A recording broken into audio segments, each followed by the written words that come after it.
ಆತ್ಮೀಯ ಬಂಧುಗಳೇ, ಶ್ರದ್ಧೆಯ ತಂದೆ ತಾಯಂದರೆ, ನಲ್ಮೆಯ ಸಾಹಿತ್ಯಾಭಿಮಾನಿಗಳೇ, ಈ ಒಂದು ಸೃಷ್ಟಿಯಲ್ಲಿ ಇರುವಂತಹ ಸೌಂದರ್ಯ ಎಷ್ಟಿದೆ ಹಾಗೂ ಆ ರಹಸ್ಯವನ್ನು ಭೇದಿಸೋಕ್ಕಾಗಲ್ಲ ಅಂತ ನಾವು ಈ ಹಿಂದೆ ಬಹಳಷ್ಟು ಕಗ್ಗಗಳಲ್ಲಿ ನೋಡಿದ್ದೇವೆ.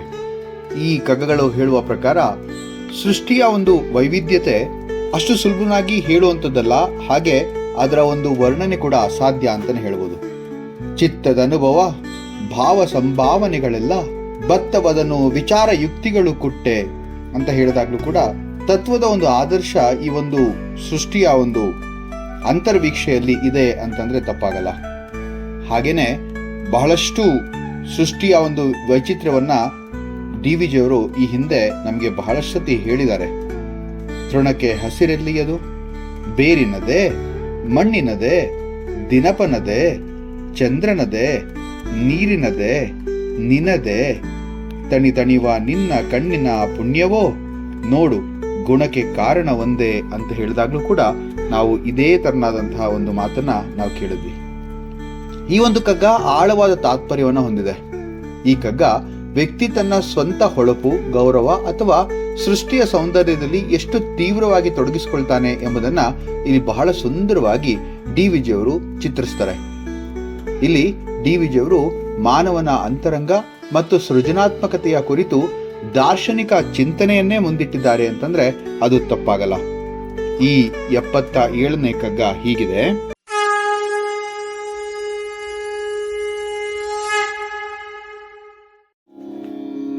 ತನ್ನ ಹೊಳಪುಗಳ ನೆನೆದು ಮೈ ಮರೆತ ರನ್ನವೋ ಬ್ರಹ್ಮ ನೋಡವನು ನಿಜ ಪಿಂಚ, ವರ್ಣದೆಣಿಕೆಯಲಿ ತನ್ನನೆ ಮರೆತ ನವಿಲವೊಲು ತನ್ಮಯನೋ ಸೃಷ್ಟಿಯಲಿ ಮಂಕುತಿಮ್ಮ.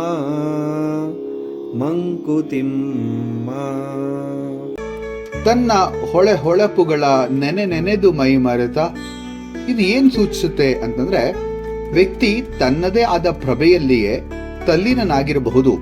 ತನ್ನ ಗುಣಗಳು, ಪ್ರತಿಭೆಗಳು, ಐಶ್ವರ್ಯ ಇವೆಲ್ಲವನ್ನ ಮತ್ತೆ ಮತ್ತೆ ನೆನೆಯುತ್ತಾ ಅವನಿಗೆ ಹೊರ ಜಗತ್ತಿನ ಅಸ್ತಿತ್ವವೇ ಮರೆತೋಗುತ್ತೆ, ಕೆಲವೊಮ್ಮೆ ಮರೆತು ಹೋದ ಹಾಗೆ ಅನ್ಸುತ್ತೆ ಅಂತ.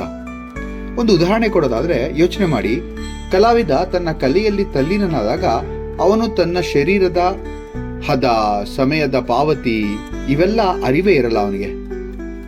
ಹಾಗೆ ಸಂಸ್ಕೃತದಲ್ಲಿ ಒಂದು ಶ್ಲೋಕ ಜ್ಞಾಪಕ ಬರ್ತಾ ಇದೆ, ಯತ್ರ ಯತ್ರ ಮನಃ ಯಾತಿ ತತ್ರ ತತ್ರ ಸಮಾಧಯ ಅಂತ. ಅಂದ್ರೆ ಮನಸ್ಸು ಎಲ್ಲಿ ತೊಡಗಿರುತ್ತೋ ಅಲ್ಲಿ ಸಮಾಧಿತ್ವ ಉಂಟಾಗತ್ತೆ ಅಂತ ಹೇಳಿ. ಎರಡನೇ ಸಾಲು ಬಹಳ ಸುಂದರವಾಗಿದೆ. ರನ್ನವೋ ಬ್ರಹ್ಮ ನೋಡುವನು ನಿಜ ಪಿಂಚ. ಇಲ್ಲಿ ರನ್ನ ಅಂದ್ರೆ ಕನ್ನಡದ ಪ್ರಸಿದ್ಧ ಕವಿ ರನ್ನನನ್ನ ಸೂಚಿಸುತ್ತೆ ಅಂದ್ರೆ ತಪ್ಪಾಗಲ್ಲ. ಬ್ರಹ್ಮ ಅಂತಂದ್ರೆ ಸೃಷ್ಟಿಕರ್ತ. DVG ಹೇಳೋದೇನಂದ್ರೆ ಇವನನ್ನ ನೋಡಿದ್ರೆ ಕವಿಯೋ ಅಥವಾ ಬ್ರಹ್ಮನೋ ಅನ್ಸ್ಬಿಡುತ್ತೆ. ಅವನು ತನ್ನ ಸೃಜನಶೀಲತೆಯಲ್ಲಿ ತೊಡ್ಕೊಂಡ್ಬಿಟ್ಟಿದ್ದಾನೆ. ಅವನ ಒಂದು ಸುಂದರವಾದಂತಹ ಒಂದು ಈ ಸೃಷ್ಟಿ ವಿವಿಧ ರಂಗಿನಿಂದ ಅಂದ್ರೆ ವಿವಿಧ ಬಣ್ಣಗಳಿಂದ ತುಂಬಿದೆ. ಅದು ನವಿಲು ಗರಿ ತರಹ ಇದೆ ಅಂತ. ಹೇಗೆ ನವಿಲು ಸಂತೋಷಗೊಂಡಾಗ ಪೂರ್ತಿಯಾಗಿ ಗರಿ ಕೆದರಿ ನೃತ್ಯ ಮಾಡುತ್ತಲ್ಲ ಹಾಗೆ ಅಂತ ನೋಡಿ. ಮುಂದೆ ಹೇಳ್ತಾರೆ, ಇದಕ್ಕೊಂದು ಉದಾಹರಣೆ ಕೂಡ ಹೇಳ್ಬೋದು.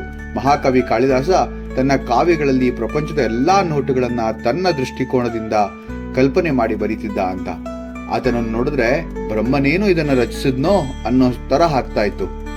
ಸೊ ಹಾಗೆ ಇಲ್ಲಿ ವರ್ಣದೆಣಿಕೆಯಲ್ಲಿ ತನ್ನನ್ನೇ ಮರೆತ ನವಿಲವಲು, ಇಲ್ಲಿ ನವಿಲನ್ನು ಉಪಮಾನವಾಗಿ ಬಳಸಲಾಗಿದೆ ಅಂತ ತಪ್ಪಾಗಲ್ಲ. ನವಿಲು ತನ್ನವೇ ಎಣಿಕೆ ಅಂದ್ರೆ ಇಲ್ಲಿ ಗರಿಗಳು ಅಂತ ಸೌಂದರ್ಯದಿಂದ ಮಂತ್ರಮುಗ್ಧವಾಗುತ್ತೆ.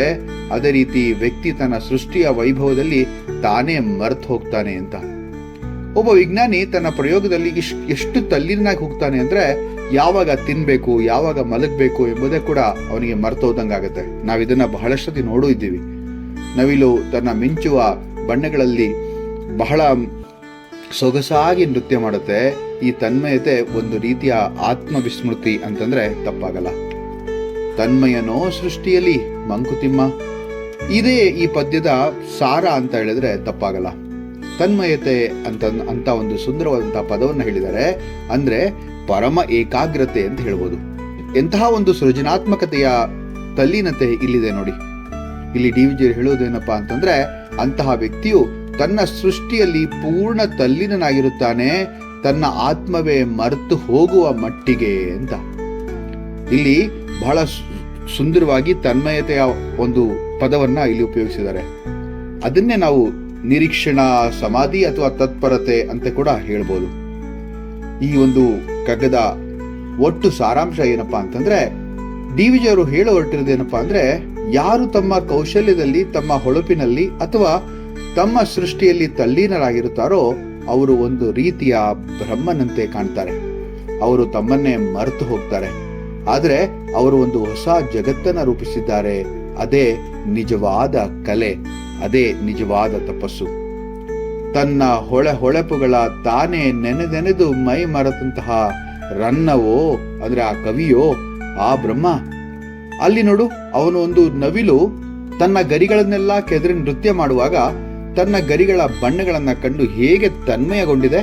ತಾನೇ ಆದ ಈ ಸೃಷ್ಟಿಯನ್ನ ಅನುಭವಿಸಿದಾಗ ಆ ಪರಮಾತ್ಮ ಕೂಡ ತನ್ಮಯತೆಯಿಂದ ಹಿಗ್ಗಿ ಹೋಗ್ತಾನೆ ಎಂಬುದು ಈ ಕಗ್ಗದಲ್ಲಿರುವಂತಹ ಒಂದು ಸುಂದರವಾದಂತಹ ಅಂಶ. ಇಡೀ ಜಗತ್ತು ಸೃಷ್ಟಿ ಆದದ್ದೇ ಆ ಪರಮಶಕ್ತಿಯಿಂದ. ಆ ಪರಮಶಕ್ತಿಯೇ ಜಡವನ್ನ ಸೃಷ್ಟಿಸಿ ಆ ಜಡಕ್ಕೆ ಚೈತನ್ಯವನ್ನ ತುಂಬಿ ಆಯಾ ಜಡಗಳ ಗುಣಗಳನ್ನ ತಾನು ಅನುಭವಿಸುತ್ತಾ ಆ ಅನುಭವದಲ್ಲಿ ಆ ಪರಮಾತ್ಮನು ಮಗ್ನನೋ ಎಂಬಂತಹ ಪ್ರಶ್ನೆಯನ್ನ ಇಲ್ಲಿ ಡಿ ವಿಜಿ ಅವರು ಕೇಳ್ತಾ ಇದ್ದಾರೆ.